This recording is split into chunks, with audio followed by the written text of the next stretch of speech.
প্রথমবার বাংলার মসনদে পদ্ম বিজেপি 3 অঙ্কের সংখ্যার আসন পেল না তৃণমূল। ঘাসফুল শিবিরে একাধিক ইন্দ্রপতন। বিধানসভায় ফিরল বাম এবং কংগ্রেসের প্রতিনিধি। মিলে গেল স্বরাষ্ট্রমন্ত্রী অমিত শাহের ভবিষ্যৎবাণী। ম্যাজিক ফিগার থেকে অনেক বেশি আসন নিয়ে বাংলার মসনদে পদ্মফুল। 3 অঙ্কের সংখ্যার আসন পেল না দীর্ঘ 15 বছরের বঙ্গের শাসক ঘাসফুল। 5 বছর পর বিধানসভায় ফিরল বাম এবং কংগ্রেসের প্রতিনিধি। তৃণমূল, বাম এবং কংগ্রেসের একাধিক ইন্দ্রপতন। হারের মুখ দেখলেন একাধিক নেতা, একাধিক মন্ত্রী। সবচেয়ে বড় ধাক্কা খেল তৃণমূল কংগ্রেস। শুভেন্দু অধিকারীর ভবানীপুরে পরাজিত খোদ বিদায়ী মুখ্যমন্ত্রী মমতা বন্দ্যোপাধ্যায়। শ্যামপুকুর কেন্দ্র থেকে পরাজিত শশী পাঁচা। দমদম থেকে পরাজিত ব্রাত্য বসু। সবং থেকে পরাজিত মানস রঞ্জন ভূঁইয়া। দমদম উত্তর থেকে পরাজিত চন্দ্রিমা ভট্টাচার্য। এই তালিকায় বাকি মমতার মন্ত্রী সভার মন্ত্রীরা হলেন ইন্দ্রনীল সেন, সিদ্দিকুল্লাহ চৌধুরী, সুজিত বসু, রথিন ঘোষ, অরূপ বিশ্বাস, মলয় ঘটক, বঙ্কিম হাজরা, বুলুচিক, গড়াইক, বেচারাম মান্না, রাজ্যের বিদায়ী পঞ্চায়েত, গ্রামোন্নয়ন ও সমবায় দপ্তরের মন্ত্রী এবং মুখ্যমন্ত্রীর প্রধান কৃষি উপদেষ্টা প্রদীপ মজুমদার।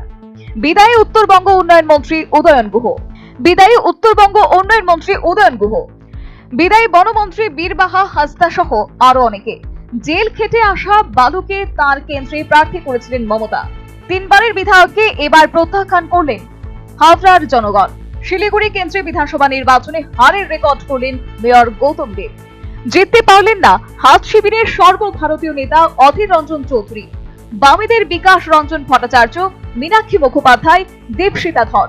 প্রথম দফা ভোট গ্রহণের পর অমিত শাহের শাহী দাবি ছিল প্রথম দফায় 152 আসনের মধ্যে 110 আসনে জিতবে বিজেপি। সেখানে প্রথম দফার 116টি আসনে পদ্ম ফুটল।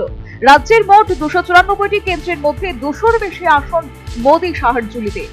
রাজনৈতিক বিশ্লেষকদের মতে তিস্তা গঙ্গা রাজ্যে অনেক কয়েকটি ফ্যাক্টর কাজ করছে, যার মধ্যে অন্যতম তৃণমূলের আমলে একাধিক দুর্নীতির অভিযোগ, নেতাদের দাদাগিরি, কালচার, তোলাবাজি, নারী নির্যাতনের ঘটনায় মমতা বন্দ্যোপাধ্যায়ের সরকারের বিরুদ্ধে মানুষের পঞ্জীভূত ক্ষোভের বহিঃপ্রকাশ হয়েছে ইভিএমে।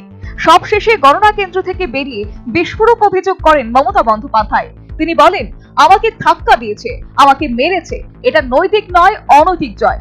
অন্তত 100 আসন চুরি করেছে, আমরা ঘুরে দাঁড়াবো। Bureau report, news vanguard.